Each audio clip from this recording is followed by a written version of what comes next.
Muito bem-vindas e bem-vindos. Vou continuar falando sobre núcleo, mais especificamente sobre cromatina.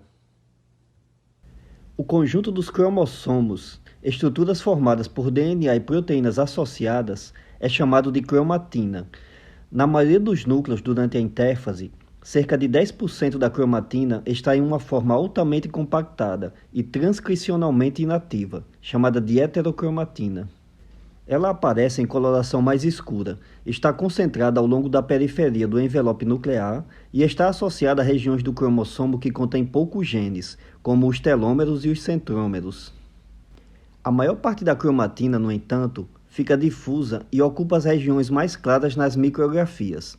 Esta cromatina, denominada eucromatina, é geneticamente ativa e está associada a altas taxas de síntese de RNA. Apesar de que somente cerca de 10% de suas sequências de nucleotídeos são transcritas em determinado momento, dependendo do tipo, função e ciclo de vida da célula. As regiões da eucromatina que não estão transcricionalmente ativas permanecem em um estado intermediário de condensação, entre a eucromatina transcricionalmente ativa e a heterocromatina. Quando o núcleo não está em divisão, os cromossomos não estão densamente compactados, mas mantêm a sua independência espacial. Embora tenham um movimento circular, eles não ficam emaranhados e permanecem individualizados.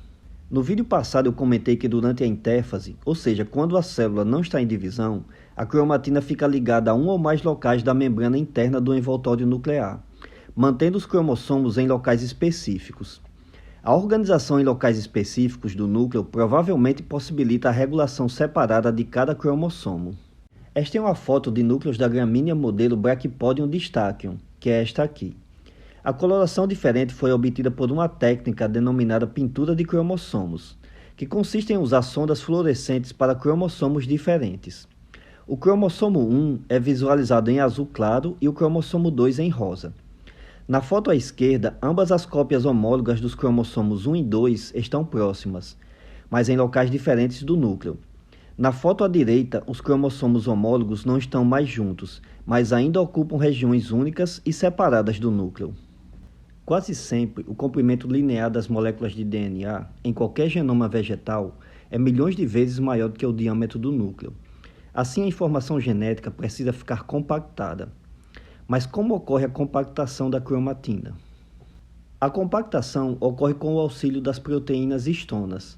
Segmentos da dupla hélice de DNA enrolam-se duas vezes em torno de um cilindro sólido de 8 moléculas de histonas, formando um nucleossomo. Os nucleossomos são organizados como um colar de contas ao longo de cada cromossomo. Em microscópio podemos observar a aparência de colar de contas dos nucleossomos, como nesta foto. E nesta outra, também feita com microscópio eletrônico, mas com ampliação maior, em que as estruturas dos nucleossomos estão deduzidas no esquema acima. Esta estrutura de colar de contas ocorre na eucromatina durante a intérfase. Durante a mitose ou meiose, ou seja, durante a divisão nuclear, a cromatina torna-se progressivamente mais condensada. Inicialmente por um forte espiralamento da fibra de cromatina de 30 nanômetros, com 6 nucleossomos por volta, seguida por processos adicionais de dobramento e compactação, que dependem da interação entre proteínas e ácidos nucleicos, até assumir a forma de cromossomos altamente condensados de uma célula em divisão como este, que representa uma célula em mitose, pois houve duplicação do DNA. Observe esta micrografia do ápice da raiz de cebola. Várias células estão passando por fases diferentes da mitose. Em algumas, a cromatina está dispersa e em outras bem condensada, permitindo-se distinguir os cromossomos. Organismos diferentes apresentam variação do número de cromossomos presentes em suas estruturas somáticas, que são as células vegetativas ou corporais. Coloquei aqui alguns exemplos com variação de 4 a 48 cromossomos. Mas existem espécies como samambaias que possuem um número extremamente elevado de cromossomos, como a Ophioglossum reticulatum, que tem 1440. O número de cromossomos é característico e pode ser utilizado em estudos de identificação de espécies. As células reprodutivas ou gametas têm apenas metade do número de cromossomos que é característico das células somáticas. O número de cromossomos nos gametas é referido como número haploide, conjunto único, e designado como N. Nas células somáticas é chamado de número diploide, duplo conjunto que é designado como 2N. As células que possuem mais de 2 conjuntos de cromossomos são consideradas poliploides. Dependendo da função, estas células podem estar presentes em órgãos ou tecidos específicos em espécies que possuem 2 conjuntos de cromossomos. Mas existem também muitas espécies de plantas poliploides. Cerca de 40% das espécies cultivadas são poliploides.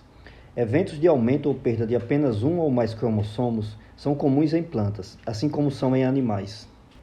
Além das referências do vídeo passado, consultei o livro Raven Biologia Vegetal de Ray Evers e Susan Eichhorn, que também são os editores do livro de Anatomia Vegetal.